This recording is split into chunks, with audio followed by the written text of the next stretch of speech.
Yes, ma'am. Interest rate, what is interest rate? Whatever money we get in return for the fees for the loan, we deposit in bank or that is known In as the interest. banks, है ना? Whatever we deposit in the bank, in turn, what we get from the bank, that is known as interest. Okay?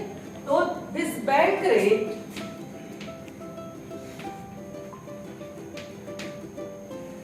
first of all, it is related to RBI. You know about RBI? Reserve Bank. Reserve Bank of India. What is the role of RBI? Is a banker's bank. It is the banker's bank. And It decides monetary policy of India. How many reserve banks are there in India? One. It is only One. one. है ना? So it is known as apex bank. Apex bank.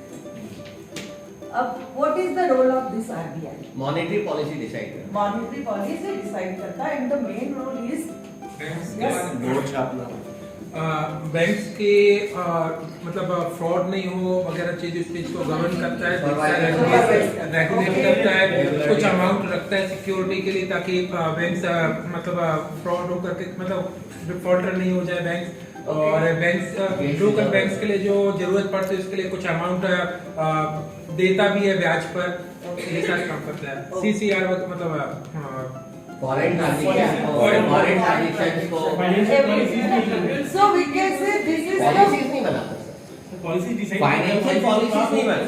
No. Monetary policy and financial policies, these are two different things. monetary control. Monetary control करता है। Financial policy is matter of finance ministry. Supply It of is a money part of control. finance ministry. The main role of RBI is supply of money control in the country. Money control, ठीक है? अब how RBI controls money in the economy? How it feels that there is a excess supply in the economy or there is a less supply in the economy? मतलब जब inflation बढ़ जाता है, Yes, there is. It is related to this money supply is related to inflation and deflation. And what do you know? Do you know about this inflation? inflation जब महंगाई बढ़ती है, too much, but इसकी definition है too much money chasing to few goods.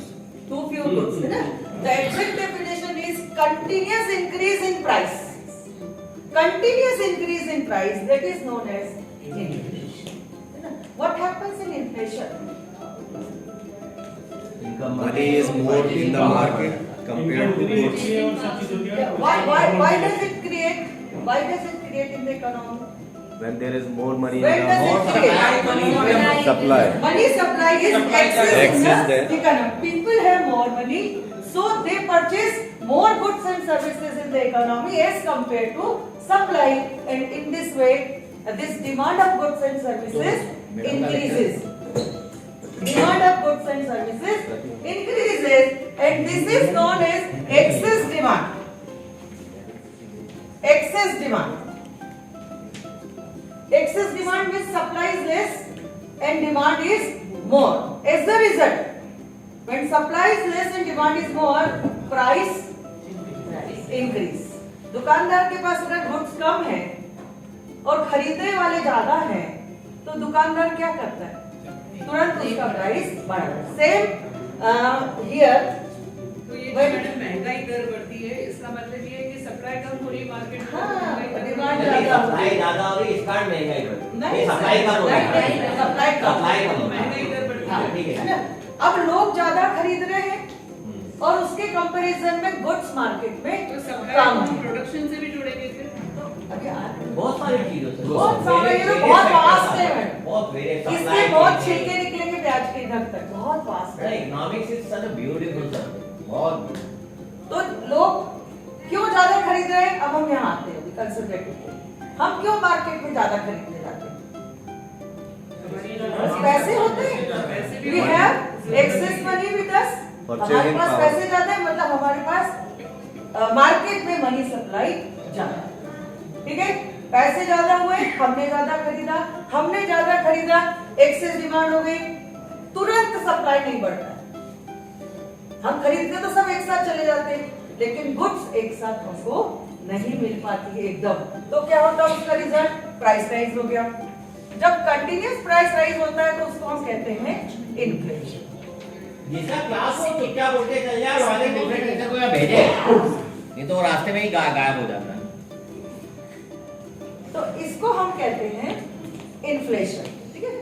अब ये जो है आरबीआई क्या करेगा? Now the role of RBI starts. There is inflation in the country, means there is a price rise, supply is less, demand is more. Demand is more because the people have more money. So RBI now controls the money supply in the economy. How? अब bank rate से हम इसको शुरू करते हैं। Bank rate is a interest rate charged by the RBI to the. There are two types of bank. One is central bank, that is RBI, and another is commercial bank. You know what is commercial bank? Commercial bank. SBI, ICICI. Commercial, when it is commercial, then the aim is to earn profit. अगर commercial लगा है तो आप मान के चलिए कि उसका जो एम है वो प्रॉफिट है, right? Commercial bank earn profit, central bank central bank में RBI this is only one country, है ना? अब ये प्रॉफिट कैसे कमाती है commercial bank? Through giving loan, home loan, vehicle loan.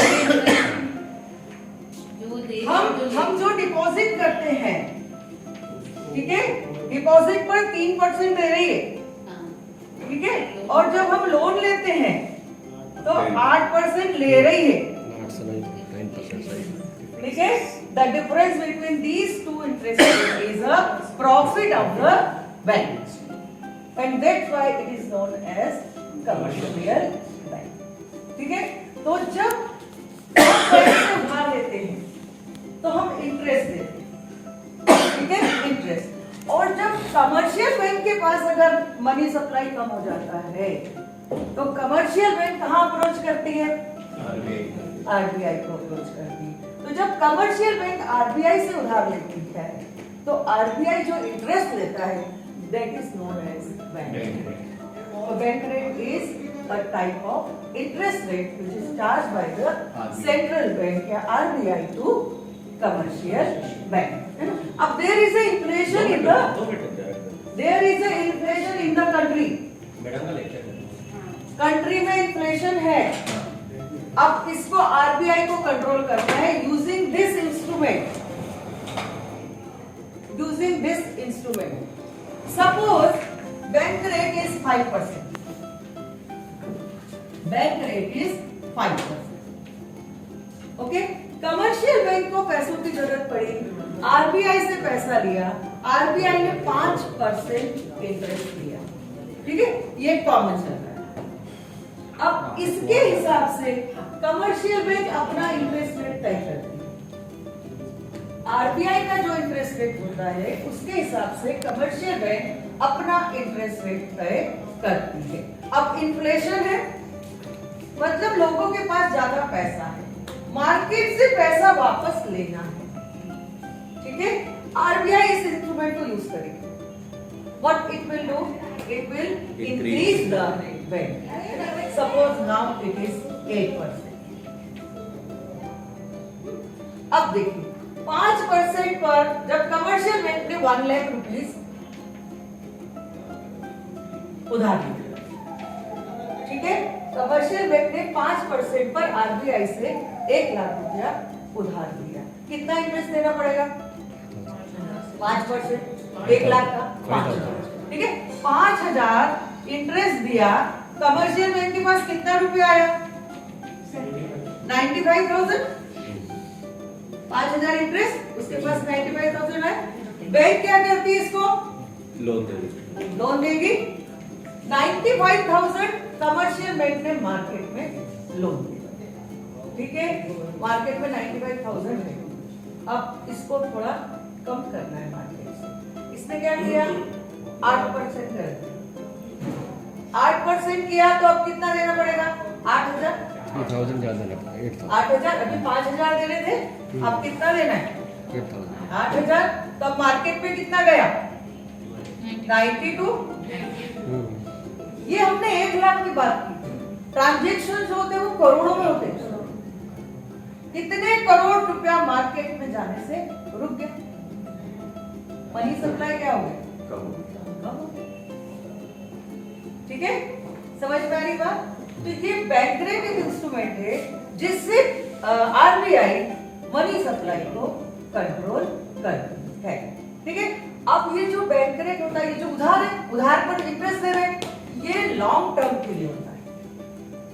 Long term, जब लॉन्ग टर्म में हम पैसा देते हैं तो हम ये बैंक रेट होते हैं, और जब शॉर्ट टर्म में उधार होता है तब रेट होते हैं।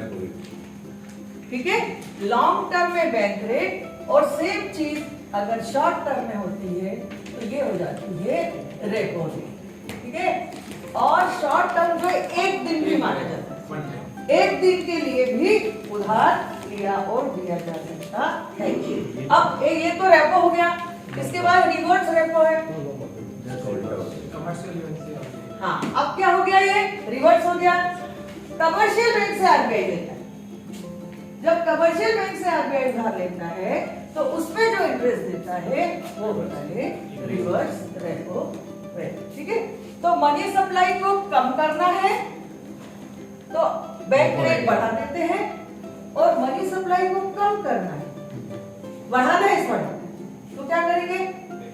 इसको 3% कर दिया, इसको 2% कर दिया, तो मनी सप्लाई मार्केट में जाता है।